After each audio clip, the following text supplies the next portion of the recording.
So yes, we're doing it together. Unit 2 math review. The test will be on Thursday, November 12th.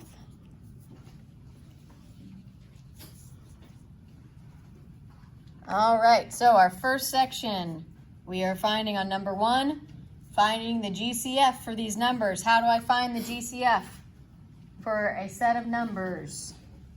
3? I need to find the greatest factor that they both share, and how do I go about doing that? What's the trick we learned this unit? Yes? You have to draw like a tic-tac-toe board and Yes, we draw our tic-tac-toe board. And then what do I do with that tic-tac-toe board? put your 8 and your 16 in the top 2 right corners.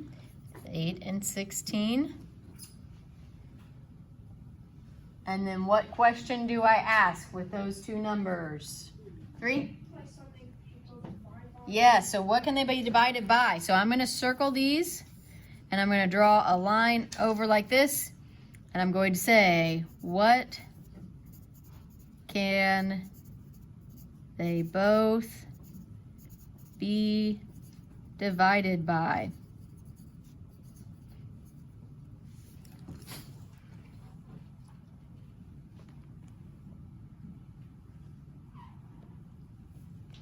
That's always our first question to ask when we get our numbers at the top. And what is something they can both be divided by? 14? 8. I can do 8. Remember, it's going to help you to find the biggest factor that you can.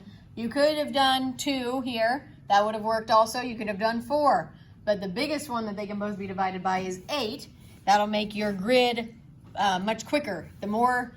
The smaller the factors you do on the side, the more you're going to have to do on your grid. If you do a larger factor, it's going to get you to the end quicker. So if we put 8 here, then we say 8 divided by 8 gives me 1. 16 divided by 8 gives me 2. Then what do I do with that 1 and 2? 12? Well, what's the question that I have to ask to figure that out? What can they be divided by again? So again, same question. What can they both be divided by? A 1 and a 2. 5? Only 1, so the relatively broad. Correct. Only a 1 would be able to be put here. So they're already relatively prime. So that means I'm done with my grid. And what part of that grid do I use to find the GCF? 9? Just the side, right? And on this one, normally if there are more than one number here, we would have to do what? 8? You have to multiply those all together. Right, I would have to multiply my side together, but since I only have 8 here, that means my GCF is 8. Now let's look if we built that grid using used a smaller factor. Let's say we used 2. Then I ask the same question. They can both be divided by 2. 8 divided by 2 is 4. 16 divided by 2 is 8. Then I ask that question again. 4 and 8. What can they both be divided by? 12? I can do 4. 4 divided by 4 is 1. 8 divided by 4 is 2. Now I'm back to my 1 and 2, so I know that those are relatively prime. Then I would use the 2 and the 4 multiplied together to get my 8. So either way, you'd get to the same answer. Okay, so let's look at letter B. Build our tic-tac-toe board. Whoa, making the camera bounce all over. Put in our numbers, 64 and 112. And I asked that first question, right? What can they be divided by?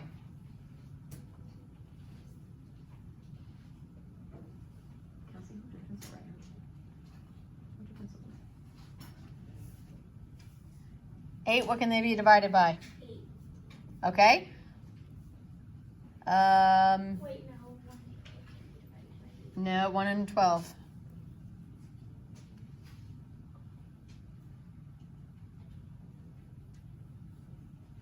Look at those ones places. Because those are pretty big numbers, right? Especially the 112. We don't really know the factors of 112 off the top of our head, right? So it's going to be a little harder to find a factor that they share. Oh, it could be 6. Not 64. 14? What can we do easy to start off? Could you divide it by 2? Yeah, they both end with an even number, a 4 and a 2. So to make it a little easier on myself, I can just start with this 2. This one's a little easier to find a larger factor because they're smaller numbers and we know those factors, right? We know what we can multiply together to get 8. We know what we can multiply together to get 16. But 112, we don't really know those factors off the top of our head. So it's a little bit harder to think of something. So we can start off with a smaller factor to break it down a little bit for us. So 64 divided by 2, what would that give me? 5? 32. And 112 divided by 2. 8? 56. Now we've got a couple easier numbers to work with, right? Not quite so big. 32 and 56. Asking the same question. What can they both be divided by? 13? 8. We could do 8 with both of those. 32 divided by 8 gives me 4. 56 divided by 8, 7. Then I ask the question again, what can they both be divided by? 7? 1, so that means they are relatively prime, which means I am done with my grid. Now, what do I use again for my GCF? 2?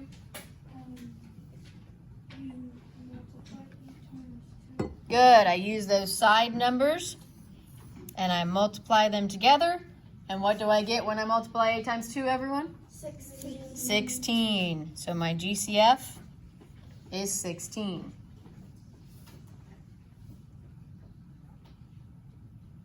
It's been a while since we've done those. Is it coming back? Yeah. Okay, That's why I'm kind of like taking notes. good. All right, now we are finding least common multiple. How do we find least common multiple? 6? Well, it's like GCF, but use the bar numbers too. Yes, correct. We do the exact same thing. We build the exact same grid, but instead of just using the side, we use the side and the bottom, right? Remember, it makes that L shape, so we can think of that with our LCM. So we would make our grid, put our numbers at the top, and continue asking the same question. What can they both be divided by? 15? Can they both be divided by 2? Is 5 even? Nope, not this time. 8? They can only be divided by 1, so they're relatively prime. So Right, they're already relatively prime. All I can do here is put a 1, which would give me 5 divided by 1 is 5. 8 divided by 1 is 8. And then what part of that grid do I use for LCM? 9? use the 1 and the 5 and the 8. Multiply those together. So if I can see right off the bat that they're relatively prime, what does that mean I can do with them? 8? You can just multiply the 2 at the top. Right, I can just multiply them together because if I build the grid and I put a 1, then I end up with the exact same numbers again. So I don't even have to do that. If I look right at them and I say, okay, 5 and 8, I know that those are relatively prime, then all I need to do is multiply them together, and what do I get? Everyone? 40.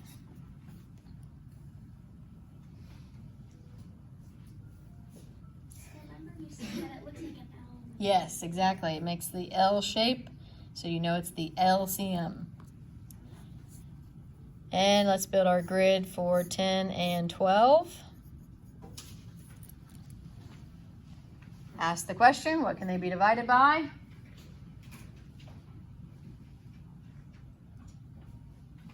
7 by 2. 12 divided by 2 is 6. 10 divided by 2 is 5. Now I have 5 and 6. 9. Relatively prime. The only factor they share is a 1. So I could put the 1, but then I'd end up with 5 and 6 again, and it's not going to be necessary. So now I'm done with my grid if they're relatively prime. And what do I use there? 15? Your 2, your 6, and your 5. The 2, the 6, and the 5. Very good. Make that L shape. And what do I get when I multiply 2 times 6 times 5? Does it matter which order I do it in? No, remember that the multiplication, we have that rule of you can do it in any order, commutative property. Any order, you'll still get the same numbers. So do it whichever way you find the easiest. Yes? 60. To me, I do this easier and then times it by 2. So I do 5 times 6 is 30, times 2 is 60.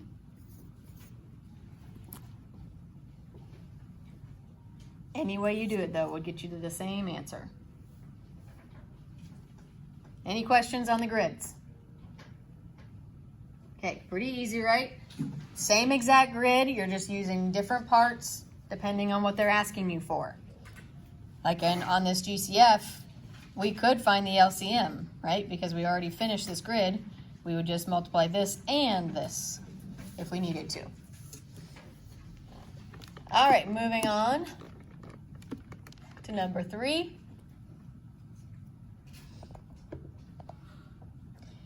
Saline Spirit Clothing Company makes 2 kinds of t-shirts. They produce basic t-shirts every 5 minutes and a limited edition t-shirt every 12 minutes.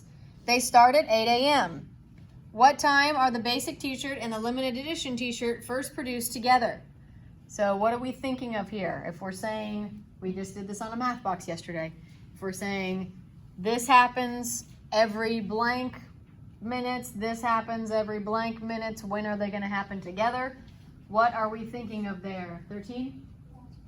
Multiples. So this one we are thinking of our LCM. We need to figure out when they are going to share a multiple, which means that's when they are going to happen at the same time. So I need to build my grid using what? 14? Could I use 5 and 12? Yes, you'd use the minutes. So for the basic t-shirt, you're going to use that 5. For the limited edition, you're going to use the 12. 5 and 12. Ask that question. Let me fix that. That's sloppy. The question, what can they be divided by? 8? They're already relatively prime, right? Just have to multiply those together. So I multiply 5 times 12, which gives me 60. 60 what? 60 minutes. Minutes. Now, is that my answer? No. No, because they want to know what time they're going to happen together. So if they started at 8 a.m. and the first time they happen at the same time is 60 minutes, what's that tell you? What is the time going to be? 5? 9 a.m. Very good. 60 minutes is the same as 1 hour. So I would just add on an hour.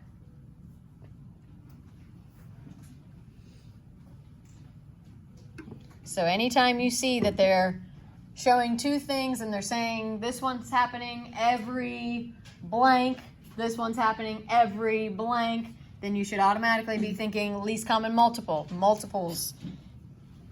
Every 5 minutes, so at 5 minutes, 10 minutes, 15 minutes, that's when that shirt's happening. And then the limited edition is every 12, so it'd be 12 minutes, 24 minutes, 36 minutes, and so on. Yes? Couldn't you just multiply the 5 times the 12 to get the 60 and then make that instead of drawing out your grid? Because you could have Yeah. If you knew right away that they were least, or that they were already relatively prime, you wouldn't have to draw the grid, no. All right, number 4.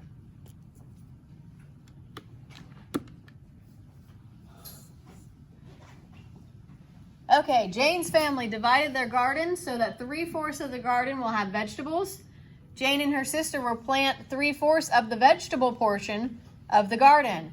How much of the family garden will Jane and her sister plant? Draw an area model. I should say an, not and. Draw an area model and write a number sentence to represent the problem. So, what am I doing there? If they make 3/4 of the garden vegetables and they plant 3/4 of the vegetable portion, what's the operation that I need to be doing there? There's a clue word there that tells me what to do. 14? You're gonna multiply them because it says of. Right, that of. They will plant 3/4 of the vegetable part. So that tells me I need to be multiplying these together. So let's go ahead. Remember when we did this on the homework, I don't remember if you guys remember this, but I said that I always do the number sentence first because it makes more sense to me to do this first and then put the answer in. I don't know why they flip it like that. But so what would my number sentence be to show that they're going to plant 3/4 of the 3/4 of the garden? 16? 3/4 times 3/4. Very good. 3/4 times 3/4. And what is that going to give me? Before I even draw out my picture, I can figure out this answer. 8. It is 9/8. Wait, I mean 9/16. 9/16. Good. 9/16. And then what would I label that? You label it the vegetables of the garden. Of the garden. Yes. So I'm going to put this up here because I know my answer now. How much of the family garden will Jane and her sister plant? They're going to plant 9/16 of the garden. Now, an area model. Does anybody remember how to do this? How am I going to draw out showing that we are planting 3/4 of the 3/4? 14? Don't we draw the area model and then you shade them over and then however many is like overlap, that's your answer? Very good. Yes. So we need to draw a rectangle to represent the garden. And remember, one way I show the first fraction, the other way I show the second fraction. So I need to break this into what first? 9? I need to break it into fourths. It doesn't matter which way I go. I'm just going to go this way for this one. So there's my 3/4. And I need to shade in what? I've got it into fourths, 7, or what do I need to shade it in then? 3 of them. And remember, I kind of do one way cross-hatching here.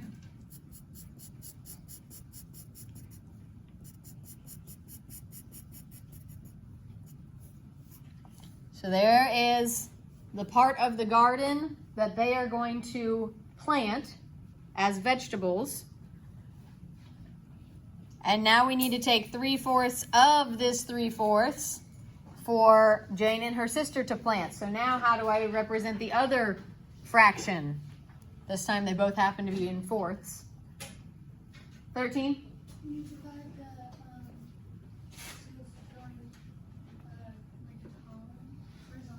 Horizontally, yes, good. So now I need to divide my rectangle into fourths the other way. So now I'm going to go horizontally and divide it into fourths.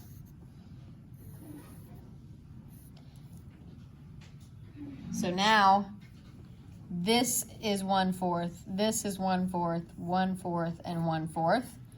And now what do I do to represent the 3/4 that she and her sister plant? 12? Yes, so shading in 3 of these horizontal fourths. So I'm going to start down here and I'm going to cross hatch the other way to show there's 1 of the fourths that they did. There's 2 of the fourths. And there's 3 of the fourths.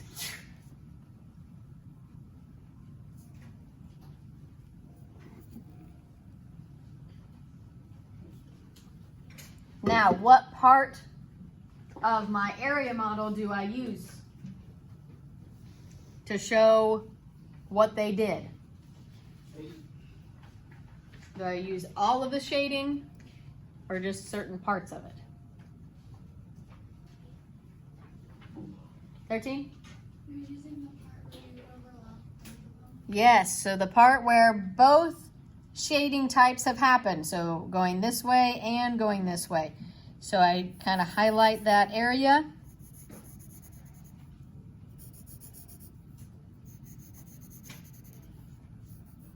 To show that that is where she and her sister have planted the vegetables.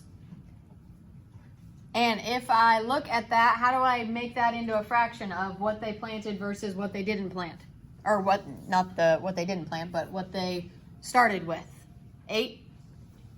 You would have to do the 16, so you would make it 16, 16, and then you would. So there's 16 total, right? Because it's 4 by 4. So then you would just add the ones that are together, or you could multiply 3 by 3 and it'd get 9 16ths. Then you add up the ones that they planted, and we said that there's 3 here and 3 here, so we know that is 9. And did we get the same answer? Yeah. Yes, we did.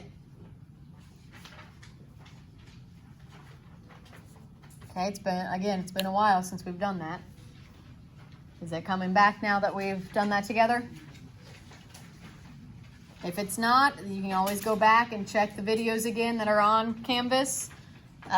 Looking in your journal to see what lesson this was in, and then looking up the video on Canvas that goes with that lesson. And you don't necessarily have to watch the entire video. You can kind of skip around until you get to the point where you need to rewatch. That way you don't spend too much time on it. All right, let's turn the page.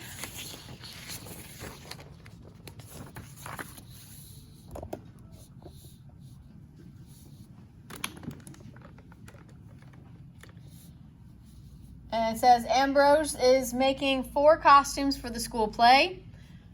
Each costume requires 1.5 yards of material. How many yards of material should Ambrose buy? Draw a number line model of the problem. So making 4 costumes, and every costume takes 1.5 yards of material. What is that operation that's happening there? Am I adding, subtracting, multiplying, or dividing? If I have 4 costumes, this one's 1.5, this one's 1.5, this one's 1.5, and this one's 1.5. What operation is that? 12? Am I starting with something and taking pieces of it?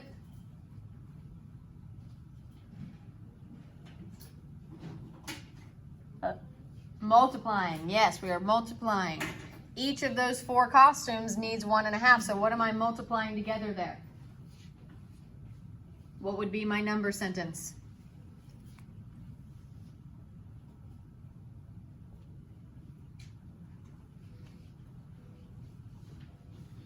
Got the same like 3 or 4 people every time. Who else can tell me this answer? What am I going to write as my multiplication sentence? If I have 4 costumes and each one takes 1.5, what am I multiplying together there? 16? 1.5 times 4. 1.5 times 4, or 4 times 1.5, either way.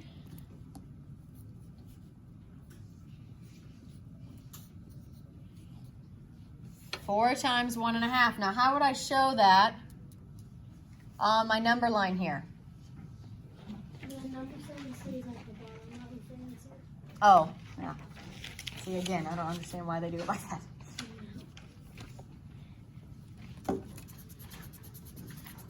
We move that down to the right line here.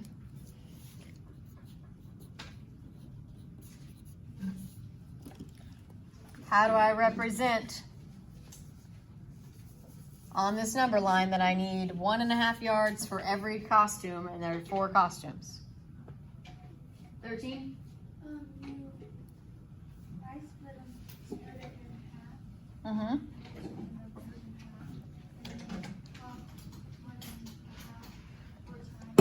Good. So we can split in between each of our whole numbers in half. Do I need to go all the way up? Probably not, right? I can keep going if I need to, but well, okay. Let's just do it. It's not going to take long. So I split them in halves. And then, as she said, we're going to hop 1.5 each time. So here's a whole 1 and an extra half. So there's my first hop. Where will my second hop land? If I do 1.5 again, where will I land on the next hop? 17? So from here to here.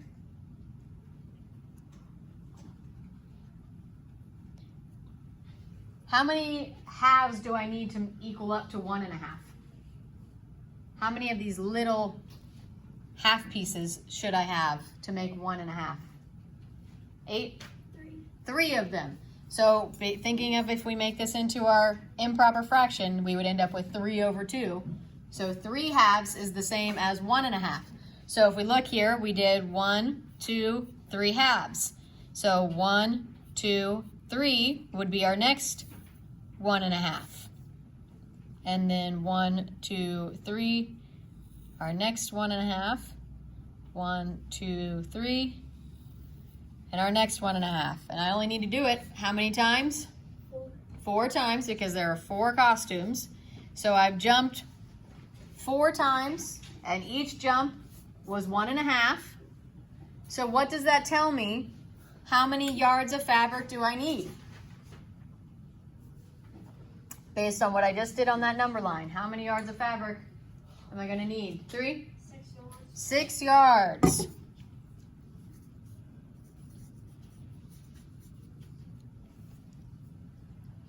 Now let's work out our number sentence and see if it matches up to double check our work. What do I need to do in order to work out 4 times 1.5?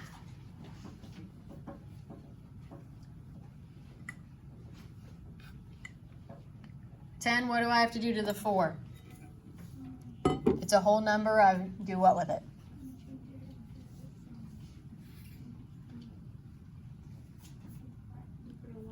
Yes, I turn it into a fraction, so I turn it into 4/1 times, this is not division, so I don't need to worry about changing anything or flipping anything. It's already multiplication, so I just leave it as multiplication. Then what do I need to do to the 1.5? 11?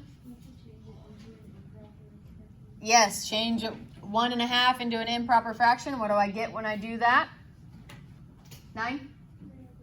3/2. Remember, we do denominator times whole number plus numerator. So 2 times 1 is 2, plus 1 is 3.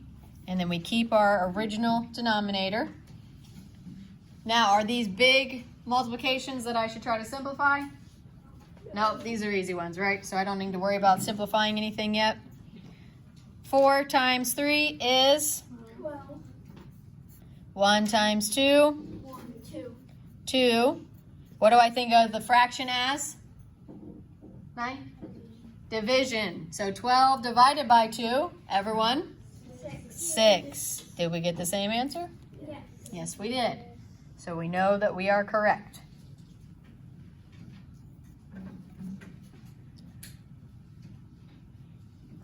Let's see if we can get a couple of these problems finished before class is over here. Number 6, all it says is solve. So do I have to do anything special with my answer No. when I get it finished? No, I do not have to change it back to an improper fraction or mixed number. I do not have to simplify it. All it says is solve, so I don't have to do anything specific with my answer. So 4 divided by 5/7. What do you see there? 15? I was thinking of keep, change, flip. Perfect, yes. As soon as you see division and a fraction together, you think keep, change, flip. So if I keep, change, flip, I'm going to write that here to remind myself. KCF. Keep, change, flip. So tell me, what will this become? Instead of 4 divided by 5/7, it will become what? 12? Good. We kept the 4, we changed to multiplication, and we flipped our second fraction. And then what do we end up with? 8. We'll end up with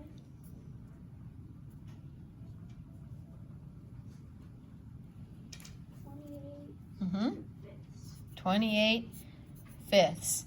Now you won't be counted wrong if you change it to a mixed number. You don't have to though, because since it doesn't say show your answer as a mixed number or as a improper fraction or in the simplest form, since it doesn't say any of those things, you can stop right here and be done. Okay? Let's do the next one. 1 2/3 divided by 3/5. What is that going to turn into? 9? 5 over 3. Good. 5 thirds. 5 over 3, because we change our mixed number into the improper fraction. 3 times 1 is 3, plus 2 is 5. So we keep our 5/3, change to multiplication, and flip the 3/5 to also be 5/3. So then what do I get as my answer there? 9? 25 ninths. Very good. Next one, 2/5 divided by 3/4. What will it change into? 17? 3 fifths. Turn the division sign to multiplication. And then flip you have to add a 1 to the 4, and then you flip the other one.